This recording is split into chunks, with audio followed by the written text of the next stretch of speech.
ओए लड़की, इधर आना। हाँ दीदी। मेरी वो रिंग ना यहाँ नीचे गिर गई है, तुम निकाल दोगी? मैं तुम्हें 50 रुपए दे दूंगी ये काम करने के। दीदी मुझे स्कूल के लिए लेट हो रहा है, मैं नहीं निकाल सकती। स्कूल में जाते हो क्या तुम जैसे लोग? खैर ये सब छोड़ो, देख रिंग निकाल दे, 2 मिनट का काम है बस। अच्छा ठीक है, मैं तुझे 50 रुपए नहीं 100 रुपए दे दूंगी इस काम करने के। अब तो निकाल देगी? दीदी आप समझ नहीं रही हो, मुझे स्कूल के लिए बहुत लेट हो रहा है, मैं ये रिंग नहीं निकाल सकती। तो बाबू को स्कूल जाना है। देख बेटे, तेरा पूरा खानदान ना मुझे पता है यही सब काम करता होगा, लोगों के घरों में झाड़ू बर्तन करना, ये कूड़ा कचरा साफ करना, और आगे जाके भी तुझे यही सब काम करना है। पढ़ाई लिखाई में कुछ नहीं रखा है। देख चुपचाप रिंग निकाल दे, ज्यादा बहस मत कर मेरे साथ। दीदी आप ऐसा क्यों बोल रहे हो? मेरे पापा मुझे पढ़ाना चाहते हैं, आगे बढ़ाना चाहते हैं। वैसे भी ये रिंग आपके गिरी है तो आप इसे निकाल सकते हो, मुझे स्कूल के लिए लेट हो रहा है। कुछ ज्यादा ही जुबान नहीं चल रही है तेरी? और तुझे ये काम करने के लिए मैं तुझे इसलिए बोल रही हूँ क्योंकि तुम जैसे लोगों को ये सब काम करने की नॉलेज होती है। और कौन सा फ्री में काम करवा रही हूँ? मैं तुझसे पैसे दे रही हूँ ना काम करने के। पर दीदी। क्या परवर? देख ज्यादा जुबान मत लड़ा, चुपचाप रिंग निकाल मेरी। दीदी मैं ये रिंग निकाल तो दूंगी, पर मेरे कपड़े गंदे हो जाएंगे और मुझे आज स्कूल भी जाना है। मेरा स्कूल जाना आज बहुत जरूरी है क्योंकि आज मेरा एग्जाम है। क्या कहा तूने? कपड़े गंदे हो जाएंगे? 100 रुपए के तो तूने कपड़े पहने और इसके लिए भी चिंता हो रही है तुझे? बेटा तुझसे ब्रांडेड और महंगे कपड़े पहने हैं मैंने, तो चिंता तो मुझे होनी चाहिए ना।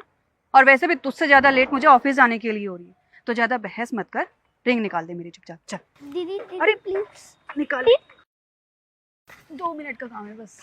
प्लीज दीदी मुझे यहाँ से बाहर निकाल दो, यहाँ पे बहुत गंदी स्मेल आ रही है। देख जब तक तू मेरी रिंग नहीं निकालेगी ना, मैं तुझे यहाँ से बाहर नहीं निकालूंगी। अब ज्यादा ड्रामे मत कर, रिंग ढूंढ मेरी। दीदी प्लीज मुझे यहाँ से बाहर निकाल दो ना। मेरी रिंग ढूंढनी है नहीं ढूंढनी तुझे? मैं यहाँ से बाहर नहीं निकालूंगी जब तक मेरी रिंग नहीं मिलेगी मुझे। हाँ अच्छे से चेक कर। दीदी ये लो आपकी रिंग, अब तो मुझे यहाँ से बाहर निकाल दो, मेरी तबीयत खराब हो जाएगी और मेरे एग्जाम्स चल रहे हैं। स्कूल जाना है, तबीयत खराब हो रही है? अगर तूने मेरी रिंग पहले निकाली होती ना, तो तू ना तो खुद का टाइम वेस्ट करती और ना ही मेरा टाइम वेस्ट करती। अब खुद निकल यहाँ से बाहर। दीदी प्लीज ऐसा मत करो दीदी मेरे साथ, दीदी प्लीज, दीदी रुको। सर लीजिए फाइल, मैंने सारे प्रोजेक्ट कंप्लीट कर दिए। वो सर मैं कह रही थी कि आज मैं थोड़ा जल्दी घर जा सकती हूँ क्या? जल्दी? लेकिन क्यों?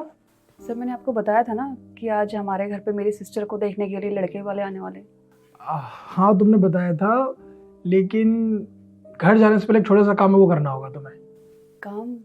कैसा काम? एक्चुअली तुमने जो ऑफिस के सामने गटर है वो तुमने देखा है? हाँ देखा है। बस मेरी चाबी उसी में गिर गई है। अब बिना मैं चाबी की गाड़ी कैसे लेके जाऊँ, और मीटिंग में जाना भी जरूरी है, तो तुम जाओ और वो चाबी लेके आओ। सर आप ये क्या बोल रहे हैं? मैं गटर में जाके आपकी चाबी कैसे निकाल सकती हूँ? देखो मुझे मालूम है तुम कर सकती हो कि नहीं कर सकती। तुम्हें अगर घर जाना है जल्दी तो चाबी ला के दे दो, क्योंकि बहुत ज़रूरी है मेरा मीटिंग में जाना। अगर मैं मीटिंग में नहीं पहुंचा तो तुम सबकी नौकरी खतरे में जा सकती है। पर सर मैं ये काम नहीं कर सकती। और आप मुझे ही क्यों बोल रहे हैं काम करने को? आप किसी और को भी तो बोल सकते हैं ना, आप गार्ड को भी बोल सकते हैं। हाँ मैं बोल सकता था, जो अपने गार्ड है एक तो छुट्टी लेके घर चला गया और दूसरा किसी बहुत ज़रूरी काम से गया है, वरना मैं तुम्हें नहीं बोलता। और बाकी स्टाफ बहुत बिजी है, तुम फ्री हो इसलिए तुम्हें बोल रहा हूँ। जल्दी जाओ वरना नौकरी खतरे में चली जाएगी। नौकरी चाहिए ना तुम्हें? ये चाहिए? Yes sir. तो जाओ और मेरी चाबी लेके आओ। जाओ जाओ, सोचो मत, जल्दी जाओ।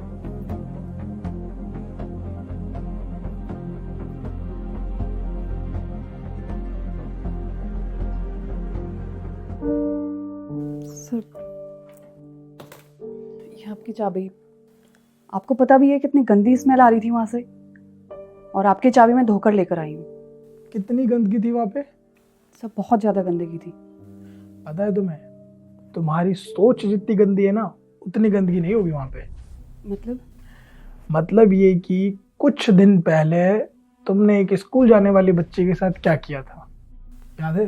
तुम्हारी रिंग किसी कचरे वाली जगह गिर गई थी गड्ढे में, और तुम वो खुद रिंग निकालना नहीं चाह रही थी क्योंकि तुम्हारे कपड़े गंदे हो जाते, इसलिए तुमने उस बेचारी बच्ची को जबरदस्ती उस गंदगी में कूदाया जिसमें वो कूदना नहीं चाह रही थी।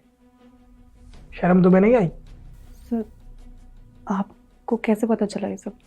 मुझे कैसे पता चला? मैं वहीं पे था, सब कुछ मैंने अपनी आंखों से देखा। एक बार के लिए मैंने सोचा कि तुम उसकी मदद करोगी, लेकिन तुमने उसकी मदद नहीं की, तुमने उसे वहीं छोड़ दिया। कितनी मतलबी हो तुम। तो सपोज करो अगर तुम्हें मैं अभी अपनी कंपनी से निकाल दूँ तो तुम क्या करोगे?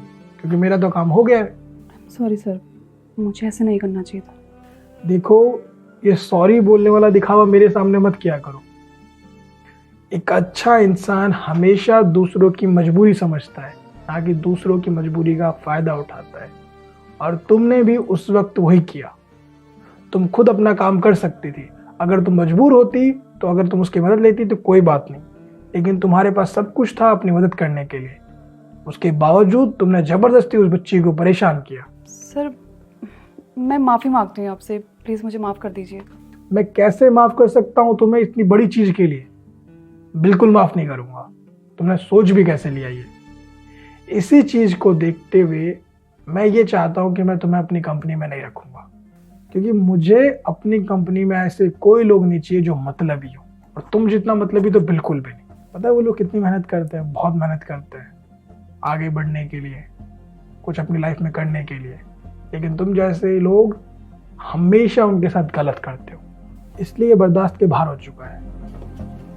ये लो।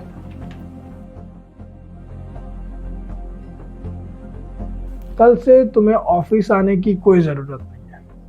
तुम्हारा जितना भी सामान है वो उठाओ और घर जाओ। तुम्हारे लिए यही सजा है। और आगे से कभी भी किसी के साथ भी वैसा बिहेव मत करना जैसा तुमने उस छोटी बच्ची के साथ किया था। अगर तुम्हें मैंने आज माफ कर दिया, कल दोबारा तुम किसी ना किसी के साथ वैसा ही करोगे। इसलिए तुम्हें सजा मिलनी बहुत जरूरी है। ये जो कुछ भी मैंने किया ये तुम्हें सबक सिखाने के लिए था। वो दरवाजा दिख रहा है, उसी दरवाजे से चुपचाप बाहर चले जाओ और कल से ऑफिस मत आना।